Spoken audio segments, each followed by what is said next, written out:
Halo teman-teman semua, kembali lagi di Rumah Belajar BEM UI. Ini pertemuan untuk pembelajaran kita yang kedua ya, ini udah masuk minggu kedua. Tapi untuk pelajaran PKN ini masih jadi pertemuan pertama. Untuk itu sebaiknya aku memperkenalkan diriku dulu teman-teman. Perkenalkan, namaku Michael Nicola Prayoga. Ya, teman-teman bisa panggil aku Michael aja. Ya, hari ini kita akan belajar tentang PKN ya, PPKN, Pendidikan Pancasila dan Kewarganegaraan. Hari ini kira-kira ada 3 topik yang akan kita diskusikan. Ya, yang pertama adalah tentang Pancasila dan penyelenggaraan negara ya. Jadi nilai-nilai Pancasila itu yang akan kita pelajari lebih lanjut khususnya dalam hal penyelenggaraan negara, teman-teman. Selanjutnya yang akan kita pelajari adalah tentang hak asasi manusia ya. Setelah itu juga kita akan mempelajari tentang konstitusi kita, Undang-Undang Dasar 1945. Jadi kira-kira ada 3 hal itu yang akan kita diskusikan. Nah, kita akan langsung masuk ke materi pertama, yaitu tentang Pancasila.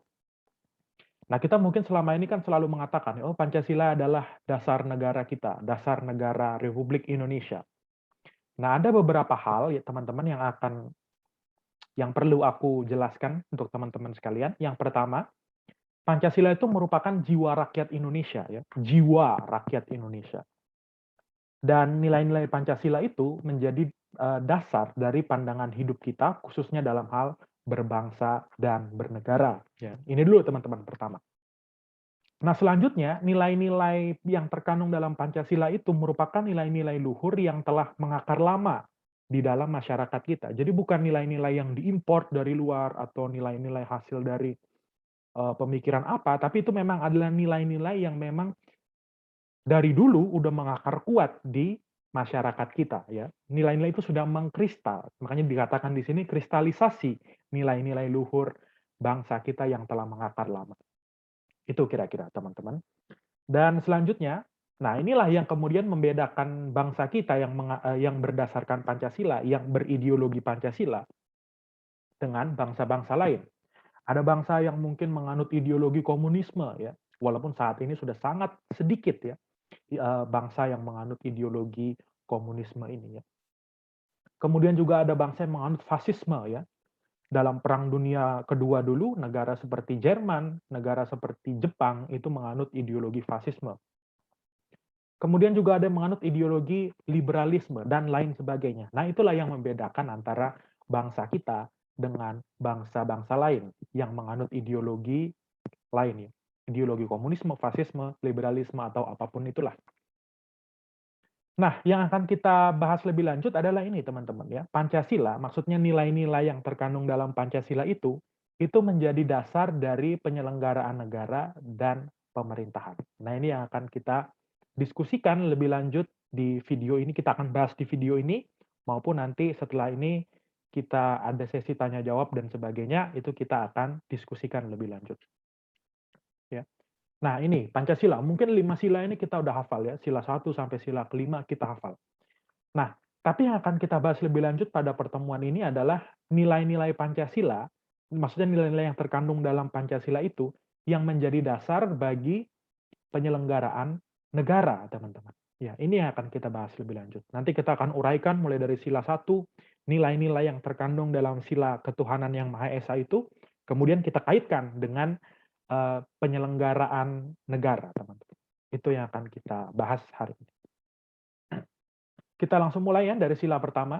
Sila pertama ini pasti kita udah hafal ya, ketuhanan yang Maha Esa. Ya. Nanti untuk kedepannya juga aku bagi dua gini ya, nilai-nilai ini secara umum ya. Penerapannya secara umum ini apa sih? Kemudian yang kedua kaitannya dengan penyelenggaraan negara. Nah, secara umum penerapan sila pertama, sila ketuhanan yang Maha Esa ini adalah tentu bangsa Indonesia mengakui adanya Tuhan yang Maha Esa. Kita mengakui ada satu zat, satu esensi yang lebih tinggi dari kita, itulah Tuhan yang kita sebut sebagai Tuhan yang Maha Esa. Ya. Kemudian sila ini juga menjamin terlaksananya kebebasan beragama. Ya. Secara umum di Indonesia ada 6 agama besar, belum termasuk agama-agama lokal ya, aliran kepercayaan teman-teman. Dan sila ini juga menjadi dasar bagi kita untuk menumbuhkan toleransi antar umat beragama.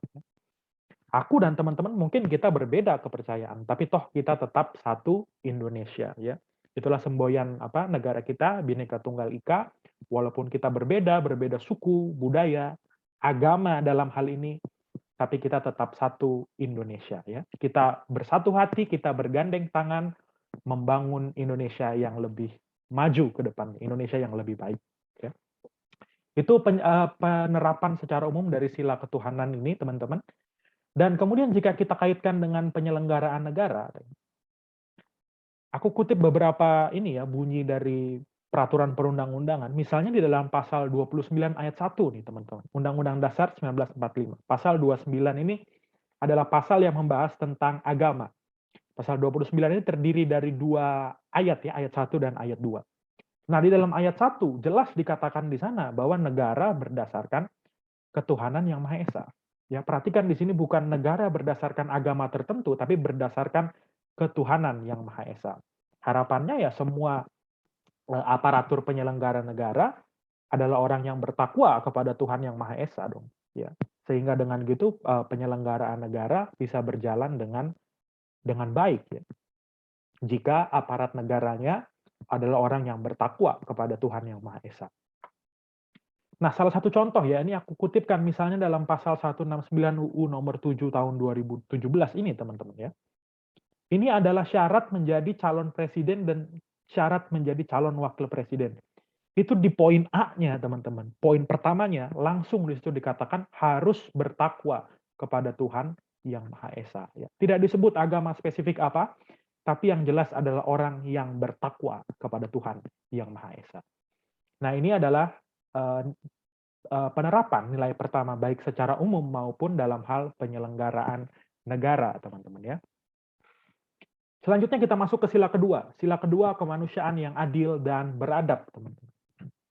Ya, secara umum tentu kita mengakui dan menjunjung tinggi adanya hak asasi manusia atau HAM ini, teman-teman ya.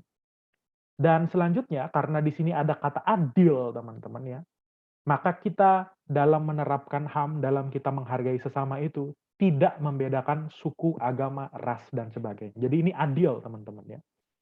Terlepas dari suku mereka, agama mereka, ras mereka, apa, tapi kita tetap harus bersikap adil ya. Kita tidak membeda-bedakan sesama kita. Kira-kira gitu, teman-teman. Nah, dalam hal penyelenggaraan negara, misalnya dalam pasal 28D ayat 1, dikatakan di situ setiap orang berhak memperoleh kesempatan yang sama dalam pemerintahan ya. Setiap orang, nggak disebutkan hanya orang dari suku ini, suku itu, suku tertentu atau agama tertentu. Tapi semua orang, terlepas dari suku mereka, agama, ras, dan sebagainya, mereka memperoleh hak yang sama dalam pemerintahan, teman-teman. Juga misalnya pasal 28E ayat 3, UUD 45, setiap orang berhak atas kebebasan berserikat, berkumpul, mengeluarkan pendapat. Pasal 24 Undang-Undang HAM ya, Undang-Undang 39 tahun 99 ya. Ini adalah tentang setiap orang berhak untuk mendirikan partai politik, LSM atau organisasi lainnya. Nah, ini adalah salah satu sebagian kecil dari bentuk hak asasi manusia, pemenuhan hak asasi manusia.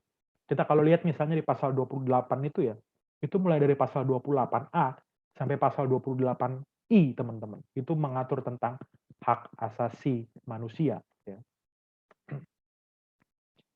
Itu tadi sila kedua sudah selesai, kita masuk ke sila ketiga, Persatuan Indonesia. Ya, ini walaupun dua kata, tapi ini sebetulnya mempunyai satu nilai yang sangat agung gitu, nilai yang sangat luhur ya teman-teman di sila ketiga ini. Secara umum penerapannya tentu kita harus punya sikap ya, sikap nasionalisme dan patriotisme, teman-teman. Cinta tanah air ya, itu nasionalisme. Cinta tanah air yang kemudian dibarengi dengan semangat rela berkorban untuk bangsa dan negara, itulah patriotisme, teman-teman. Kemudian sila ketiga ini juga bicara tentang menggalang persatuan dan kesatuan bangsa, mengutamakan kepentingan bersama. Kemudian ini juga nih penting, menghilangkan penonjolan kekuatan atau kekuasaan keturunan dan perbedaan warna kulit. Jadi terlepas dari orang yang berbeda dengan kita harus tetap menjalin yang namanya persatuan dan kesatuan. Kita mesti mengutamakan persatuan dan kesatuan bangsa di atas kepentingan golongan atau pribadi kita, teman-teman. Dalam hal penyelenggaraan negara, kita masuk ke poin kedua ini ya. Nah, di dalam pembukaan UUD 45 yang sebelum direvisi, itu kan dikatakan ini teman-teman ya. Ini bahkan di Piagam Jakarta ini masih ada ya. Ketuhanan dengan kewajiban menjalankan syariat Islam bagi pemeluk-pemeluknya. Tapi kalau kita baca sejarahnya saat itu, orang-orang dari Indonesia Timur mengajukan protes ya. Indonesia kan bukan cuma orang-orang beragama Islam. Nah, kemudian didiskusikanlah ini, dilakukan musyawarah mufakat oleh tokoh-tokoh bangsa, tokoh-tokoh bangsa kita ya di masa lalu. Kemudian keluarlah satu kesepakatan bahwa oke, frasa itu diganti saja dengan ketuhanan yang Maha Esa. Ini adalah satu contoh yang baik teman-teman ya. Ini contoh yang luar biasa yang disajikan oleh tokoh-tokoh pendahulu kita ya. Bagaimana mereka lebih mengutamakan kepentingan bersama dibandingkan dengan kepentingan kelompok. Sehingga kalimat ini diganti menjadi ketuhanan yang Maha Esa, teman-teman. Juga dalam pasal 27 ayat 3 ya, ini berkaitan dengan nasionalisme dan patriotisme ya. Pasal 27 ayat 3 dikatakan di situ adalah setiap orang berhak dan wajib ikut serta dalam upaya pembelaan negara, teman-teman ya. Pasal 27 ayat 3 Undang-Undang Dasar 1945. Kemudian sila keempat ya, kerakyatan yang dipimpin oleh hikmat kebijaksanaan dalam permusyawaratan perwakilan ya. Penerapannya secara umum adalah tentu kita mengutamakan musyawarah mufakat ya. Jadi kalau kita menyelesaikan satu persoalan, kita orang Indonesia itu terbiasa untuk menyelesaikannya secara musyawarah mufakat, teman-teman. Kita berunding, kita berdiskusi, kamu maunya apa, saya maunya begini. Nah, itu terjadi dialog ya, terjadi musyawarah mufakat, teman-teman. Nah, dalam hal penyelenggaraan negara, teman-teman, Indonesia menganut sistem demokrasi perwakilan ya. Kita bukan menganut sistem demokrasi yang langsung seperti di era Yunani kuno begitu, teman-teman ya. Tapi kita menganut sistem demokrasi perwakilan. Orang Indonesia memilih wakil-wakilnya. Wakil-wakilnya ini nanti akan duduk di legislatif atau di eksekutif supaya mereka bisa mewakili kepentingan orang-orang yang telah memilih mereka, teman-teman. Ini terlihat dalam pasal 19 ayat 1 misalnya UUD 45. Anggota Dewan Perwakilan Rakyat pasal 19 dan seterusnya yaitu membahas tentang DPR, teman-teman. Anggota DPR dipilih melalui pemilihan umum. Nah, ini salah satu bentuk penerapan sila keempat ini dalam penyelenggaraan negara, teman-teman. Nah, sila terakhir, sila kelima, keadilan sosial bagi seluruh rakyat Indonesia. Penerapannya secara umum adalah adanya kemakmuran merata bagi seluruh rakyat Indonesia ya, dalam arti dinamis dan juga berkelanjutan. Jadi bukan hanya selesai di satu era, satu periode, tapi secara terus berlanjut bahkan sampai ke era anak cucu kita dan seterusnya. Ya. Kemudian kekayaan alam dan sebagainya itu dipergunakan untuk kesejahteraan bersama. Dan juga sila kelima ini seharusnya mendorong kita untuk ikut juga melindungi yang lemah. Nah, penerapannya dalam hal penyelenggaraan negara, misalnya dalam pasal 27 ayat 2, tiap warga negara berhak atas pekerjaan penghidupan yang layak bagi kemanusiaan. Pasal 31 ayat 1 UUD 45 berhak mendapat pendidikan. Nah, pasal 31 ini mengatur tentang pendidikan dan kebudayaan, teman-teman. Pasal 33 ayat 3 UUD 45, bumi, air, dan kekayaan alam yang terkandung di dalamnya dikuasai oleh negara. Masih ada lanjutannya, tapi aku potong sampai di situ, teman-teman.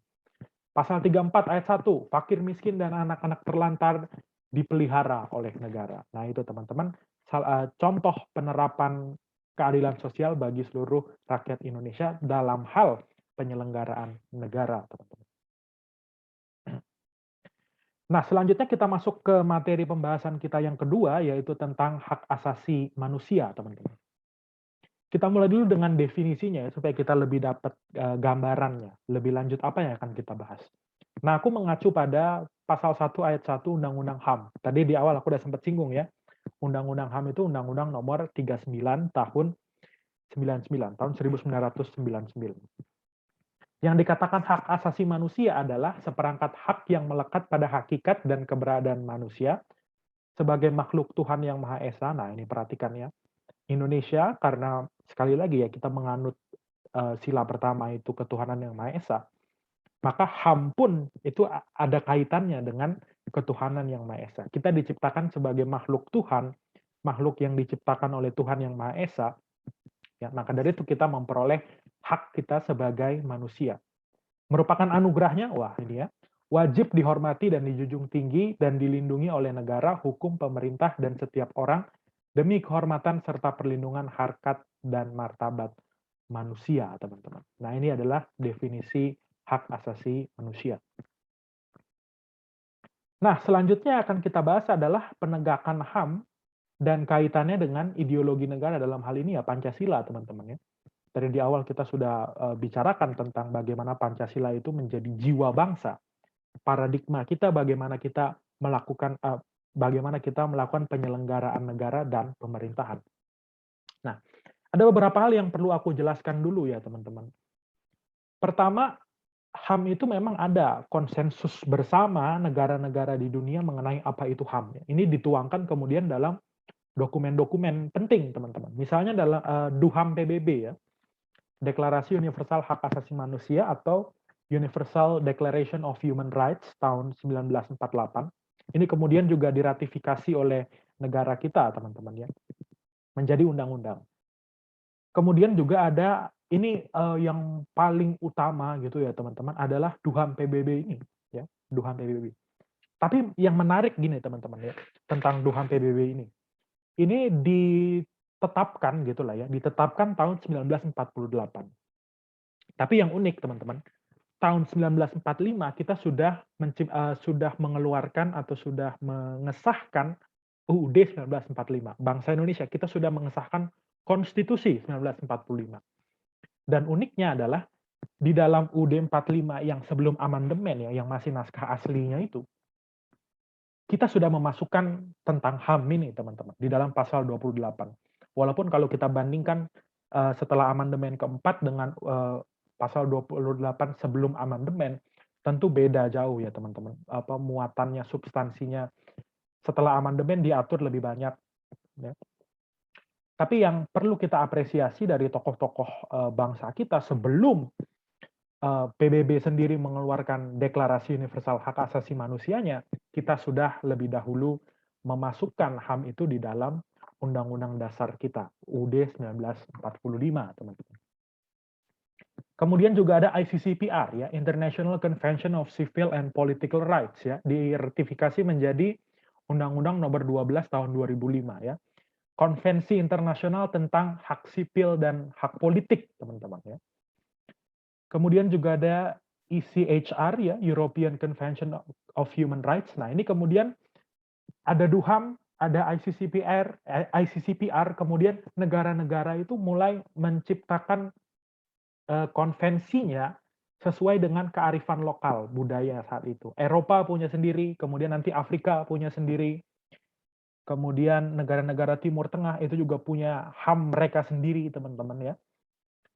Nah, ini juga berkaitan dengan poin kedua. Ya. Dikatakan di sini penegakan HAM itu disesuaikan dengan ideologi dan kebudayaan yang berlaku dalam satu negara, teman-teman. Nah, karena tadi kaitannya dengan ideologi negara, maka penegakan HAM di Indonesia itu pasti berdasarkan Pancasila, teman-teman. Ini akan kita bahas lebih lanjut ya. Nah, sekarang kita masuk ke studi kasus, teman-teman ya. Ini aku ambil satu isu aja nih, teman-teman. Misalnya isu eutanasia, teman-teman. Suntik mati, atau ada artikel juga dalam bahasa Inggris mengatakan itu assisted suicide, ya, bunuh diri yang didampingi oleh medis, teman-teman. Kita akan bandingkan di negara-negara yang liberal dalam tanda kutip ya, yang ideologinya ya pasti liberal, kemudian kita bandingkan dengan negara Pancasila dalam hal yaitu Indonesia ya. Indonesia sebagai negara Pancasila. Nah, ini aku kutipkan satu artikel dari Wikipedia ya. Aku nemu artikel yang langsung ketemu aja gitu teman-teman, aku kutipkan di sini. Pada Juni 2021 ya, eutanasia, suntik mati itu legal di Belgia, Kanada, Luxembourg, Belanda, New Zealand, Spanyol, dan beberapa negara bagian dari Australia ya, Tasmania, Victoria, Australia Selatan, Australia Barat gitu ya. Kemudian dikatakan di sini Pengadilan konstitusi atau Mahkamah Konstitusi Kolombia itu sudah melegalisasi eutanasia, teman-teman. Tapi pemerintahnya belum melegislasi atau meregulasi praktik tersebut. Ya. Jadi kita baca di artikel ini, negara-negara Barat, ya, Belgia, Kanada, Luxembourg, Belanda, New Zealand, beberapa negara bagian Australia, kemudian Mahkamah Konstitusi Kolombia, ya, mereka sudah melegalisasi ini praktek eutanasia. Nah, sekarang kita coba bandingkan dengan negara Pancasila. Kita bandingkan dengan Indonesia, negara kita, teman-teman. Ya. Dalam sila kedua jelas di sana dikatakan kemanusiaan itu adil dan juga bukan cuma sampai adil tapi juga perlu ada beradab. Ya. Kita perlu mengenal adab. Ya. Nah, kemudian dalam pasal 28A ya, setiap orang berhak untuk hidup serta berhak mempertahankan kehidupannya. Ada hak untuk hidup, tetapi nggak ada kan hak untuk mencabut nyawa, hak untuk mati ya. Jadi kalau orang-orang yang mungkin eutanasia ini biasanya oleh orang yang sakit gitu ya, sakit keras, nggak ada harapan untuk hidup, mereka juga kalau meneruskan hidupnya mereka akan lebih menderita, maka mereka biasanya ya minta supaya dalam tanda kutip diakhiri aja gitu hidup, diakhiri aja penderitaannya. Salah satu caranya ya dengan eutanasia, suntik mati teman-teman ya. Itu tadi pasal 28A setiap orang berhak untuk hidup ya. Nah, juga di dalam pasal 344 KUHP teman-teman. Ini sebetulnya sesuatu praktik yang ilegal gitu teman-teman ya. Yang oleh undang-undang itu jelas dilarang dan ada ancaman hukumannya. Aku bacakan ya, barang siapa merampas nyawa orang lain atas permintaan orang itu sendiri, yang jelas dinyatakan dengan kesungguhan hati, itu diancam dengan pidana penjara ada beberapa tahun gitu ya. Aku nggak kutipkan sampai habis, aku cuma kutip bagian ini. Nah, dalam hal eutanasia ini jelas kita lihat perbedaannya antara negara-negara yang ideologinya liberal dengan negara-negara yang berdasarkan Pancasila ya. Tentu kaitannya dengan sila-sila Pancasila bukan hanya sila kedua, sila pertama misalnya. Kita adalah makhluk Tuhan, nyawa kita adalah pemberian dari Tuhan Yang Maha Esa. Maka yang berhak mengambil, mencabut nyawa kita, ya tentu bukan diri kita sendiri, bukan dokter yang kita minta tolong untuk mencabut nyawa kita, tetapi itu adalah hak prerogatif dari Tuhan Yang Maha Esa. Gitu kira-kira teman-teman untuk case study tentang hak asasi manusia ya di negara liberal dan di negara kita. Nah, kemudian kita akan masuk lebih lanjut nih tentang ciri khusus HAM ya. Ada 4 ciri khusus. Yang pertama hakiki ya. Hak asasi manusia itu adalah hak asasi semua umat manusia yang sudah ada, perhatikan ini ya, sejak lahir, teman-teman ya. Jadi bayi itu pun sudah punya hak asasi manusia. Bayi dalam kandungan itu sudah punya hak asasi manusia. Dan hak asasi manusia bayi dalam kandungan itu dilindungi oleh undang-undang. Makanya kita nggak bisa melakukan aborsi ya, kecuali dalam urusan medis. Itu di dalam undang-undang HAM pengecualiannya diatur, teman-teman. Tapi kalau misalnya, mohon maaf, ada orang yang MBA gitu ya, married by accident, ya hamil di luar nikah, kemudian mau menggugurkan kandungannya, itu ada ancaman hukumannya, teman-teman ya. Dan itu jelas adalah satu tindakan yang melanggar hak asasi manusia, teman-teman. Kemudian dia juga universal ya. Hak asasi manusia ini berlaku untuk semua orang secara umum di dunia ini. Terlepas dari suku, agama, bahasa, gender, bangsa dan sebagainya. Jelas berlaku universal ya. Kita kalau tahu konteks sejarah zaman dulu tentang perbudakan orang-orang Afrika misalnya ya. Ini kan perbudakan yang didasari atas ras, teman-teman.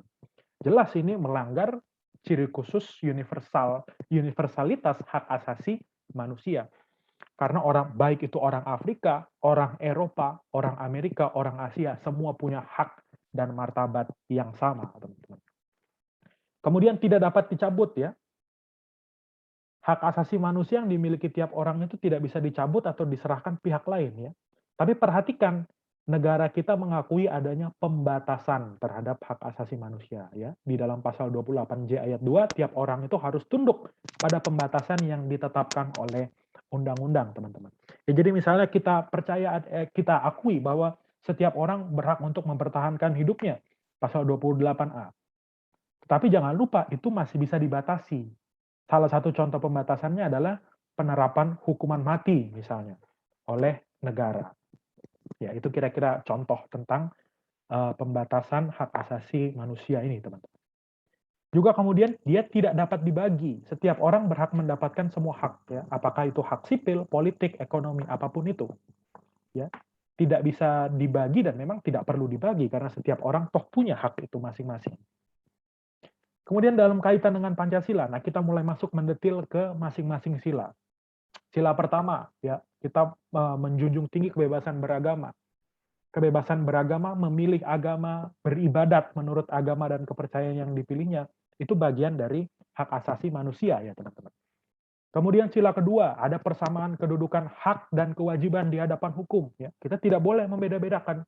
Setiap orang bersamaan kedudukannya, hak dan kewajibannya di hadapan hukum. Ya. Tidak ada pembedaan karena sara, pilihan politik, dan sebagainya. Nah, sila ketiga, tentu kita mengedepankan kepentingan bersama di atas kepentingan pribadi dan golongan. Sila keempat, kita menjunjung tinggi nilai demokrasi, mengutamakan musyawarah mufakat. Kemudian di sila kelima, kita mengakui hak milik perorangan. Nah, ini tentu yang sangat membedakan kita ya. Qualitative difference, teman-teman, dengan negara-negara yang menganut komunisme misalnya. Negara-negara komunis tidak mengakui hak milik perorangan. Semua itu milik bersama, milik negara ya. Tapi negara kita, negara berdasarkan Pancasila, hak milik perorangan itu bukan cuma diakui, tetapi juga dilindungi. Teman-teman. Nah, kemudian kita masuk ke HAM dalam peraturan perundang-undangan. Nah, sebelum itu aku jelaskan dulu sedikit tentang ini, teman-teman. Nilai-nilai Pancasila yang terkandung dalam sila-sila itu namanya kita sebut sebagai nilai praksis, teman-teman. Praksis ya, bukan praktis. Beda, teman-teman. Praksis, nilai utama, nilai dasar, nilai yang tinggi gitu ya teman-teman. Kemudian perlu ada dong penjelasan-penjelasannya, perlu ada nilai-nilai yang sebagai apa ya penjabaran dari nilai-nilai Pancasila itu. Nah, nilai-nilai yang disebut sebagai penjabaran dari nilai-nilai praksis nilai Pancasila itu adalah kita sebut sebagai nilai instrumental, teman-teman. Ya. Nah, nilai instrumental inilah yang kemudian diwujudkan dalam peraturan perundang-undangan. Ya. Negara kita punya hierarkinya, peraturan perundang-undangan, mulai dari yang tertinggi UUD 45 sampai yang terendah itu adalah perda kabupaten atau kota. Ya. UUD 45, TAP MPR, dan seterusnya sampai perda provinsi, dan terakhir adalah perda kabupaten kota. Atau terakhir yang mungkin peraturan desa, teman-teman. Ya. Dalam UUD 45, konstitusi kita, dalam pasal 27 sudah dibicarakan itu tentang hak asasi manusia. Walaupun secara lebih jelas itu diatur dalam pasal 28. Pasal 28. Kemudian pasal 29. Pasal 29 tadi tentang agama ya. Pasal 30. Pasal 31 dan seterusnya. Itu diatur di UUD 45. Kemudian juga di dalam TAP MPR, ketetapan MPR nomor berapa ini? 17 Romawi, garis miring MPR, garis miring 1998 tentang hak asasi manusia. Kemudian tadi kita juga punya banyak peraturan dalam bentuk undang-undang, teman-teman ya.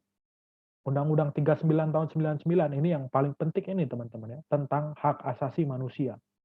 Kemudian Undang-Undang 11 tahun 2005 tentang ratifikasi ICCPR, bukan ICCPR. Ini Konvenan Internasional tentang Hak Ekonomi dan Sosial Budaya. Ya.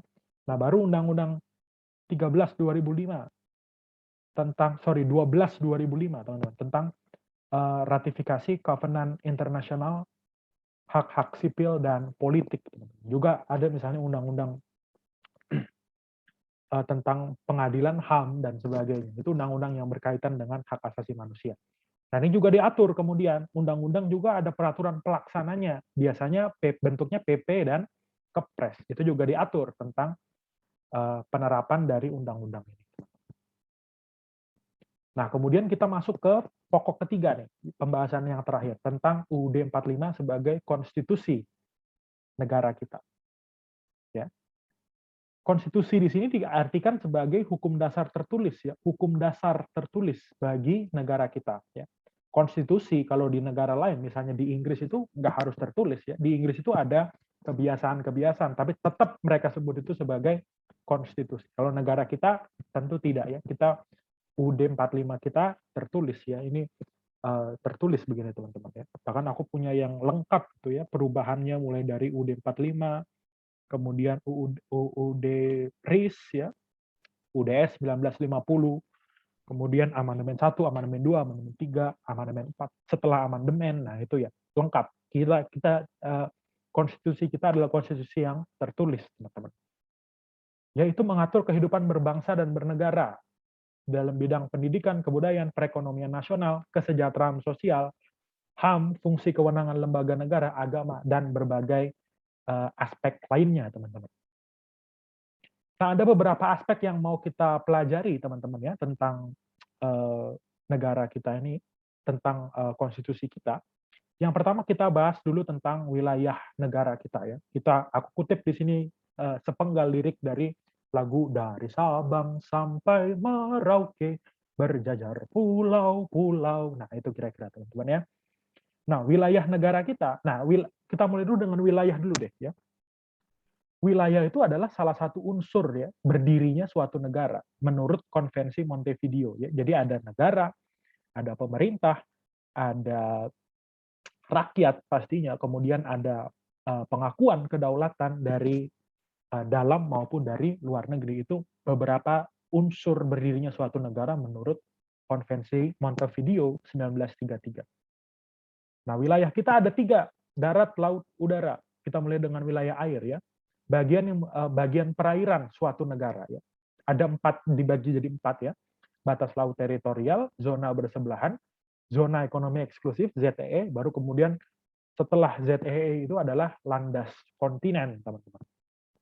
Kemudian wilayah daratan. Nah, ini tempat kita tinggal ya, tempat kita bermukim, tempat kita menyelenggarakan kegiatan ekonomi, tempat kita menyelenggarakan kegiatan pemerintahan, itu dari darat, teman-teman. Nah, kemudian juga wilayah udara. Ya, wilayah udara itu adalah ruang udara yang terletak di atas permukaan wilayah darat dan laut Republik Indonesia. Ya. Jadi ini wilayah Indonesia, wilayah perairan, daratan, dan juga udara, teman-teman. Nah, selanjutnya, warga negara dan penduduk. Ya. Tadi aku udah bilang juga di awal, ini salah satu unsur berdirinya suatu negara menurut Konvensi Montevideo. Nah, tapi sebelum itu kita mesti clear dulu, kita mesti jelas dulu, apa yang dimaksud dengan warga negara, apa yang dimaksud dengan penduduk, teman-teman. Ya. Di sini diatur dalam pasal 26 ayat 1 dan 2 UUD 45, teman-teman. Yang dimaksud dengan warga negara adalah orang bangsa Indonesia asli, ya. Bangsa Indonesia asli. Karena kita menganut asas kewarganegaraan yang berdasarkan keturunan, ini di bawah ini, sebentar lagi kita akan pelajari, maka orang Indonesia asli beserta keturunannya. Dan orang bangsa lain yang disahkan dengan undang-undang sebagai warga negara. Nah, itu jadi tentang warga negara. Selanjutnya adalah penduduk. Penduduk ia adalah warga negara Indonesia dan orang asing yang bertempat tinggal di Indonesia. Jadi simpelnya, penduduk itu terdiri dari warga negara dan juga orang asing. Orang asing misalnya ekspatriat, atau mungkin para turis yang berlibur di Indonesia, itu mereka termasuk ke dalam penduduk. Tapi jelas mungkin mereka bukan warga negara. Kecuali mereka mungkin mengajukan yang namanya proses naturalisasi, teman-teman. Pemberian kewarganegaraan. Itu diatur juga di undang-undang kita, undang-undang tentang kewarganegaraan. Nah, asas kewarganegaraan secara umum di dunia ini ada 2 asas, teman-teman. Yang pertama adalah asas ius sanguinis. Asas ius sanguinis ini adalah asas kewarganegaraan berdasarkan keturunan. Nah, Indonesia kebetulan menganut asas ini. Ya, kita semua kan orang Indonesia. Ya, kenapa kita bisa punya kewarganegaraan Indonesia? Ya jelas karena bapak kita orang Indonesia. Karena kakek kita orang Indonesia. Terus nanti ke atas terus itu. Sampai orang Indonesia mereka. Maka dari itu keturunannya anak cucu mereka yang mana itu adalah kita saat ini adalah orang Indonesia. Karena asas kewarganegaraan kita adalah berdasarkan keturunan. Ya. Makanya nggak salah kalau kita mengatakan Indonesia pusaka ya, Indonesia tanah air beta pusaka abadi dan jaya ya. Ini aku kutipkan liriknya di sini. Kemudian asas kedua adalah ius soli ya. Ius soli ini beda dengan asas ius sanguinis yang berdasarkan keturunan. Ius soli ini berdasarkan tempat lahir, teman-teman. Salah satu negara yang menganut misalnya Amerika, teman-teman. Jadi kalau misalnya aku kasih contoh di sini si X ya, kita kasih siapa namanya lah, si X. Si X ini lahir di Mississippi, USA. Otomatis karena Amerika menganut asas ius soli, yang mana kewarganegaraan itu berdasarkan tempat lahirnya, maka si X ini yang lahir di Mississippi ini, dia adalah warga negara Amerika. Nah, selanjutnya kita akan bahas tentang masalah kewarganegaraan nih. Ada dua masalah kewarganegaraan. Yang pertama bipatriot, ya, orang punya dua kewarganegaraan sekaligus, dan juga yang kedua adalah apatriot. Apatriot ini orang yang tidak punya kewarganegaraan sama sekali. Nah, sekarang kita masuk ke contoh ya. Kalau bipatriot orang punya dua kewarganegaraan. Kenapa bisa begitu? Ya, simpelnya karena misalnya ada orang tuanya berasal dari Indonesia atau negara manapun yang menerapkan asas ius sanguinis. Tadi balik lagi, ius sanguinis ini adalah kewarganegaraan berdasarkan keturunan. Dan kemudian orang Indonesia ini mereka pindah ke Amerika ya.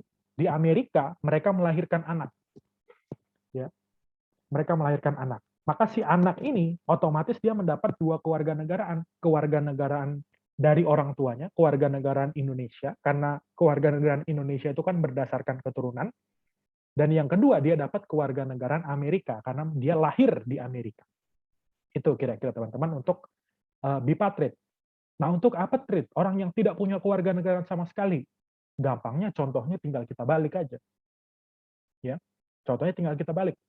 Orang tua yang berasal dari Amerika, Amerika ini kan ius soli, kewarganegaraan berdasarkan tempat lahir ya. Mereka datang ke Indonesia. Di Indonesia, mereka punya anak, melahirkan anak, anaknya jelas nggak dapat kewarganegaraan Indonesia, karena Indonesia menganut asas ius sanguinis.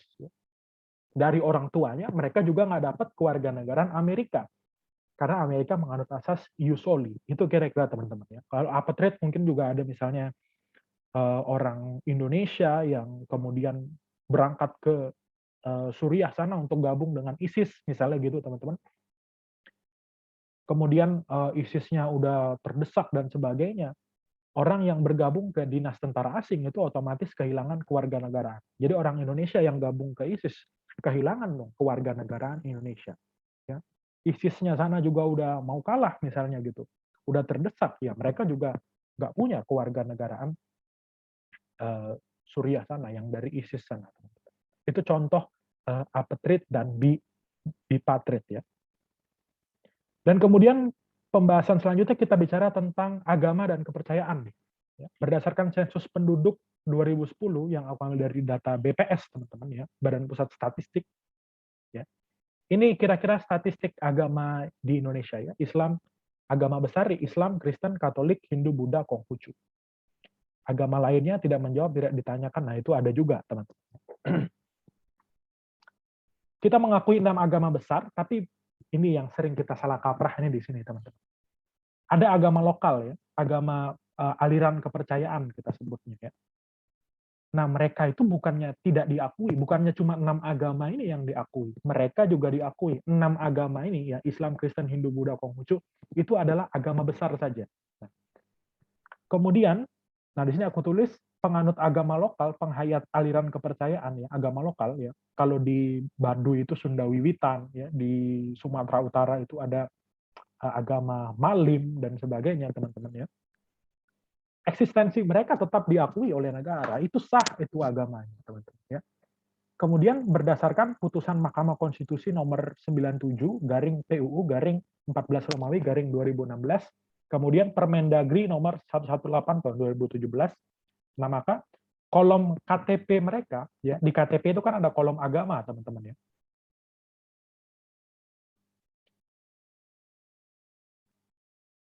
Ya, di KTP itu kan ada kolom agama, dan di kolom agama itu berdasarkan peraturan Mahkamah Konstitusi dan juga peraturan Mendagri, maka sekarang di KTP mereka ditulis di kolom agamanya itu adalah kepercayaan terhadap Tuhan Yang Maha Esa.